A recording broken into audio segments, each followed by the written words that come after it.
जय श्री राम जी भक्तों। आज आप सुनेंगे श्री रामचरितमानस जी के अयोध्या कांड का 213 नंबर का दोहा। जैसा कि आप हर दिन 3 दोहा सुनते हैं और इसके अंदर जितनी चौपाइयाँ आती हैं सारी चौपाइयों को अर्थ के साथ सुनाऊंगी। तो शुरू करते हैं, आप ध्यान से सुनिए। हम आरंभी हरि कथा, तुम निर्वाहन आए। आए सुआसन लीजिए, सुनो वीर हनुमान। सियावर रामचंद्र की जय, बोलो बजरंगबली की जय, बोलो सब देवी देवों की जय।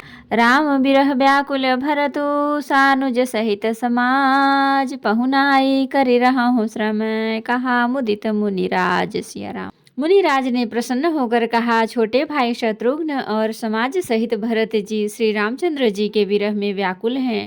इनकी पहुनाई आतिथ्य सत्कार करके इनके श्रम को दूर करो। रिधि सिधि सिर धरि मुनिवर बानी, बड़ भागिनी आपुहि अनुमानी। कहाहि परस्पर सिधि समुदायी, अतुलित अतिथि राम लघु भाई।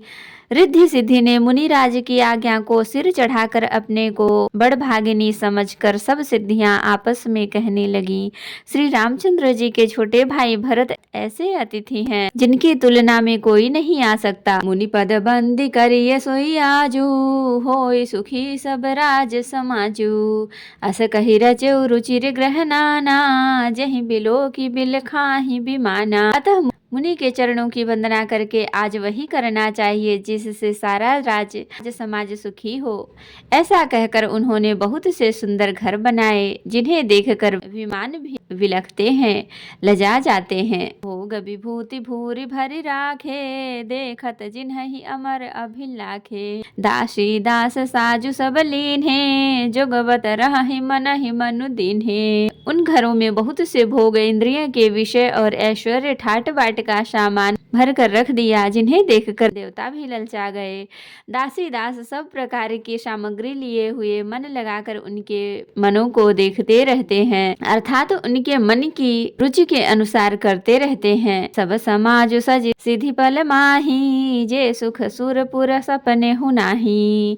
प्रथम ही बास दिए सबके ही, सुंदर सुखद जथा रुचि जेहि। जो सुख के समान स्वर्ग में भी स्वप्न में भी नहीं है, ऐसे सब समान सिद्धियों ने पल भर में सज दिए। पहले जो उन्होंने सब किसी को जिसकी जैसी रुचि थी वैसी ही सुंदर सुखदायक निवास स्थान दिए। बहु ऋष परिजन भरत कहूँ, ऋषि अस आय सुदीन। विधि विषमय दायको विभव, मुनिवर तप बल कीन। सिया राम। और फिर कुटुंब सहित भरत जी को दिए, क्योंकि ऋषि भरद्वाज जी ने ऐसी ही आज्ञा दे रखी थी। भरत जी चाहते थे कि उनके सब संगियों को आराम मिले, इसलिए उनके मन की बात जानकर मुनि ने पहले उन लोगों को स्थान देकर पीछे सपरिवार भरत जी को स्थान देने के लिए आज्ञा दी। मुनि श्रेष्ठ ने तपोबल से ब्रह्मा को भी चकित कर देने वाला वैभव रच दिया। मुनि प्रभाव जब भरत बिलोका, सब लघु लगे लोकपति लोका। सुख समाज नहीं जाय बखानी, देखत बिरति बिसारहि ज्ञानी। जब भरत जी ने मुनि के प्रभाव को देखा तो उनके सामने उन्हें इंद्र वरुण यम कुबेर आदि सब लोकपालों के लोग तुच्छ जान पड़े। सुख की सामग्री का वर्णन नहीं हो सकता, जिसे देखकर ज्ञानी लोग भी वैराग्य भूल जाते हैं। आस शयन सुबसन बिताना, बन बाटिका बिहंग मृग नाना। सुरभि फूल फल अमीय समाना, बिमल जलाशय विविध विधाना। आसन से जो सुंदर वस्त्र चंदोवे, सब बगीचे भांति भांति के पक्षी और पशु, सुगंधित फूल और अमृत के समान स्वादिष्ट फल, अनेकों प्रकार के तालाब कुएं बावली आदि निर्मल जलाशय। अशन पान सुचि अमिया अमी से, देखी लोग सकुचात जमी से। सुर सुर भी सुर तरु सबहि के, लखी अभिलाष सुरेश सची के। तथा अमृत के भी अमृत सरीखे पवित्र खान पान के पदार्थ थे, जिन्हें देखकर सब लोग संयमी पुरुषों विरक्त मुनियों की भांति भांति सकुचा रहे हैं। सभी के डेरों में मनोवांछित वस्तु देने वाले कामधेनु और कल्प वृक्ष हैं, हैं, जिन्हें देखकर इंद्र और इंद्राणी को भी अभिलाषा होती है, उनका भी मन ललचा जाता है। ऋतु बसंत बह त्रिविध बयारी, सब कहाँ सुलभ पदार्थ चारी। श्रक चंदन बनितादिक भोगा, देखी हरस विस्मय बस लोगा। बसंत ऋतु है, शीतल मंद सुगंध 3 प्रकार की हवा बह रही है। सभी को धर्म अर्थ काम और मोक्ष चारों पदार्थ सुलभ हैं। माला चंदन स्त्री आदि भोगों को देखकर सब लोग हर्ष और विषाद के वश हो रहे हैं। हर्ष तो भोग सामग्रियों को और मुनि के तप प्रभाव को देखकर होता है, और विषाद इस बात से होता है कि श्री राम के वियोग में नियम व्रत से रहने वाले हम लोग भोग विलास में क्यों आ फंसे। कहीं इनसे आसक्त होकर हमारा मन नियम व्रत को न त्याग दे। संपत्ति चकई भरत चक, मुनि आय सुखेलवार। तेहि निसि आश्रम पिंजरा, राखे भाभिनुसार। सिया राम। संपत्ति भोग विलास की सामग्री चकवी है और भरत जी चकवा है, और मुनि की आज्ञा खेल है। इसने उस रात को आश्रम रूपी पिंजड़े में दोनों को बंद कर रखा है, और ऐसे ही सवेरा हो गया जैसे किसी बहेलिये के द्वारा एक पिंजड़े में रखे जाने पर भी चकवी चकवे का रात को संयोग नहीं होता। ऐसे ही भरद्वाज जी की आज्ञा से रात भर भोग सामग्रियों के साथ रहने पर भी भरत जी ने मन से भी उनका स्पर्श तक नहीं किया। कीन्ह निमज्जनु तीरथ राजा, नाय मुनि सिर सहित समाजा। ऋषि आयसु असीस सिर राखी, करि दंडवत विनय बहु भाखी। प्रातः काल भरत जी ने तीर्थराज में स्नान किया और समाज सहित मुनि को सिर नवाकर और ऋषि की आज्ञा तथा आशीर्वाद को सिर चढ़ाकर दंडवत करके बहुत विनती की। पथ गति कुशल साथ सब लीन्हे, चले चित्रकूट ही चितु दीन्हे। राम सखा कर दीन्हे लागू, चलत देह धरि जनु अनुरागू।